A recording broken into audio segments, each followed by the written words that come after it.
আসসালামু আলাইকুম ওয়া রাহমাতুল্লাহি ওয়া বারাকাতুহু। ওয়ালাইকুম আসসালাম ওয়া রাহমাতুল্লাহি ওয়া বারাকাতুহু। জি বলেন। জি শাইখ, আমার প্রশ্ন হচ্ছে যে ইমাম যে ঈদগাহে ঈদের নামাজ পড়ায় আমাদের, জি। তার পেছনে তার পেছনে উত্তর দক্ষিণ বরাবর একটা গলি রাস্তা রয়েছে হুম, হুম। এবং এবং একটি বাড়ি আছে, এবং তারপর আপনার এই পূর্ব আর দক্ষিণ কোণ বরাবর, মানে ঈদগাহের পূর্ব আর দক্ষিণ কোণ বরাবর মসজিদটা রয়েছে, মানে একটা বাড়ি আছে তার আগে, আর সরু গলি রাস্তা রয়েছে। তো ওই মসজিদে মেয়েরা মানে নামাজ পড়ে ওই ইমামকে ইমামের ইক্তেদা করে। এখানে নামাজ পড়াটা মানে শুদ্ধ হবে কিনা, এটাই জানতে চাচ্ছিলাম। ইমামের সামনে তো নাই না?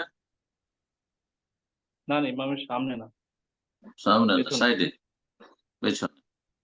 পেছনে একটু কোণ বরাবর, দক্ষিণ পূর্ব কোণ বরাবর। তা কিন্তু মাঝখানে বেশি গ্যাপ নাই, শুরু একটা রাস্তা এরকম। হ্যাঁ, একটা আর রাস্তা রয়েছে, এবং একটা বাড়ি রয়েছে। আর সেখানে সাউন্ড সিস্টেম পৌঁছেছে, তাই না? হ্যাঁ সাউন্ড যাচ্ছে। হ্যাঁ হ্যাঁ হ্যাঁ, যাচ্ছে। জি।